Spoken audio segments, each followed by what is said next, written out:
Bismillahirrahmanirrahim. Dear student, Assalamu alaikum. Today's our topic is scientific approach in chemistry. Look at page number 6 and 7. Okay ji, dear student, today's our topic is scientific method या scientific approach in chemistry. We have to resolve different problem by using scientific method. What is scientific method? The way to perform experiments, make observation and deduce the result in science is called scientific method.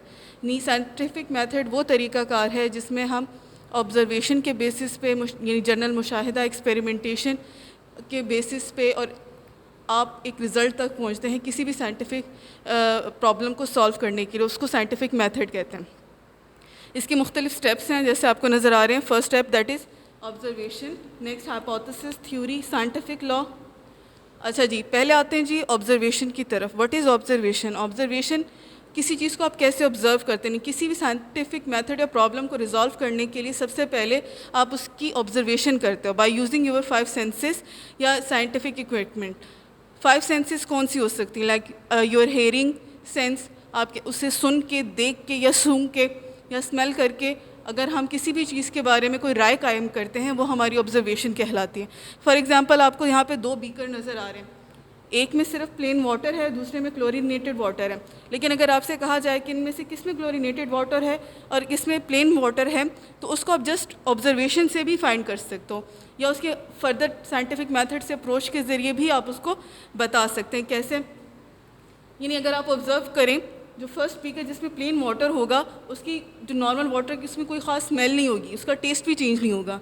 लेकिन अगर आप दूसरे beaker का water को check करोगे, अगर वो chlorinated है, हम जानते हैं कि क्लोरीन की एक स्पेसिफिक स्मेल होती है, तो आप जब उसको स्मेल करोगे तो यू विल फाइंड आप डिफरेंट स्मेल फाइंड करोगे. इसके अलावा उसका टेस्ट भी समवट चेंज होगा. तो ये आपकी ऑब्जर्वेशन होगी.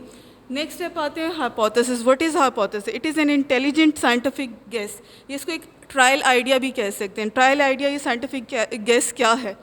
ट्रायल आइडिया का मतलब ये होता है कि जी आप एक साइंटिफिकली किसी भी बात के बारे में अपनी राय ज़ाहिर करें. आप कहें कि देयर मे बी पॉसिबिलिटी कि ये जो बीकर नंबर 2 है इसमें क्लोरीनेटेड वाटर है. यह आपका एक हाइपोथेसिस है, आपकी एक इंटेलिजेंट गेस है जो कि on the basis of observation आप करते हो, लेकिन ये भी प्रूवन नहीं है. ठीक है जी, तो ये कहलाती है हाइपोथेसिस. ये ठीक भी हो सकती है और रॉन्ग भी हो सकती है. इसके बाद आते हैं जी थ्योरी. थ्योरी क्या है?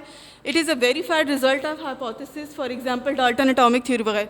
अब आपने एक हाइपोथेसिस दे दिया, अब उसको टेस्ट करना, एक्सपेरिमेंट करना. जब आप उसको एक्सपेरिमेंटेशन करोगे, मुख्तलिफ़ किस्म के एक्सपेरिमेंट से आपको ये प्रूव हो जाएगा. यानी अगर आप इस बीकर के पानी को टेस्ट करो और दूसरे बीकर के पानी को टेस्ट करो, क्लोरीन टेस्ट करें दोनों के लिए, तो जाहिर सी बात है बीकर 1 में क्लोरीनेशन का टेस्ट फेल हो जाएगा क्लोरीन, जबकि दूसरी में हम थ्रू टेस्टिंग एक्सपेरिमेंटेशन फाइंड कर लेंगे इसमें क्लोरीन मौजूद है.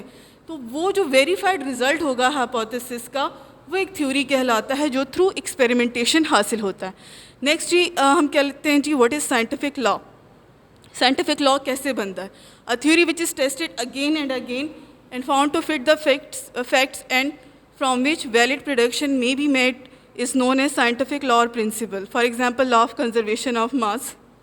देखें, अगर एक थ्योरी हमारे पास आती है और उसको मुख्तलिफ़ औकात में मुख्तलिफ़ साइंटिस्ट उसको बार बार टेस्ट करें और वो तमाम के तमाम जितनी भी आप कह लें प्रॉब्लम रेज हो या क्वेश्चन रेज होती है वो तमाम के तमाम सॉल्व हो जाएं, तो वो फिर एक थ्योरी जो है वो लॉ बन जाती है, जिसको हम साइंटिफिक लॉ प्रिंसिपल कह सकते हैं, जो कि एक यूनिवर्सली एक्सेप्टेड होती है. ठीक है जी, थैंक यू. आज का आपका होम टास्क है लर्न क्वेश्चन नंबर 5. थैंक्स.